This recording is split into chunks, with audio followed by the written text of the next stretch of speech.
ಮನೆಗೆ ಬಡತನ ಬರಲು ಕಾರಣಗಳೇನು?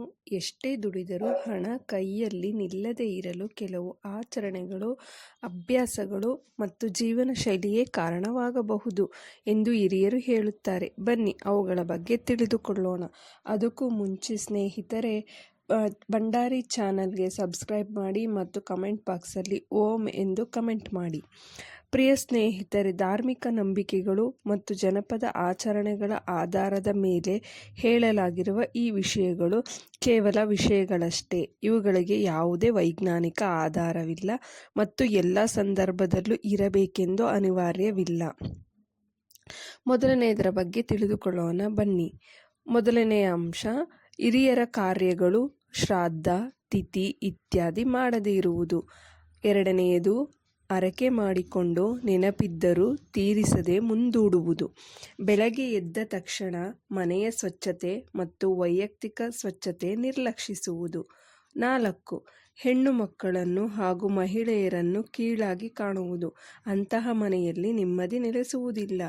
5. ಕಾಲು ಒರೆಸುವ ಮ್ಯಾಟುಗಳನ್ನು ಕೊಳಕಾಗಿದ್ದರೂ ತೊಳೆಯದೆ ಬಳಸುವುದು. 6. ಹಾಲು ಮತ್ತು ನೀರನ್ನು ಅಸಡ್ಡೆಯಿಂದ ಒಟ್ಟಿಗೆ ನಿರ್ವಹಿಸುವುದು. 7. ಮಂಗಳಾರತಿ ಮಾಡುವಾಗ ಆರತಿ ತಟ್ಟೆಯಲ್ಲಿ ಹೂವನ್ನೇ ಇಡದೆ ಆರತಿ ಮಾಡುವುದು. 8. ಹಾಲು ಕಾಯಿಸುವ ಪಾತ್ರೆಯನ್ನು ಸ್ವಚ್ಛವಾಗಿಟ್ಟುಕೊಳ್ಳದೇ ಇರುವುದು. 9.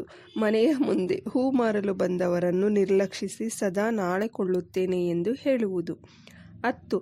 ಮುರಿದ ಅಥವಾ ಹಾಳಾದ ಪೊರಕೆಯನ್ನು ಬಳಸುವುದು. 11. ವರ್ಷಕ್ಕೊಮ್ಮೆಯಾದರೂ ಅನ್ನದಾನ, ವಸ್ತ್ರದಾನ, ಸಾಧ್ಯವಾದಷ್ಟು ದಾನ ಧರ್ಮ ಮಾಡದೇ ಇರುವುದು. 12. ದೇವರ ಮನೆಯಲ್ಲಿ ಅಥವಾ ದೇವರ ಫೋಟೋ ಪಕ್ಕದಲ್ಲಿ ಪೂರ್ವಜರ ಅಥವಾ ನಿಧನರಾದವರ ಫೋಟೋಗಳನ್ನು ಇಡುವುದು. 13. ರೊಟ್ಟಿಯ ಹಂಚು ಅಥವಾ ಹಾಲಿನ ಪಾತ್ರೆಯನ್ನು ತಲೆಕೆಳಗಾಗಿ ಬೋರಲು ಇಡುವುದು. 14. ಮನೆಯ ಪವಿತ್ರತೆಯನ್ನು ಕಾಪಾಡದೆ ಅತಿಯಾಗಿ ಅಸಭ್ಯವಾಗಿ ವರ್ತಿಸುವುದು. 15.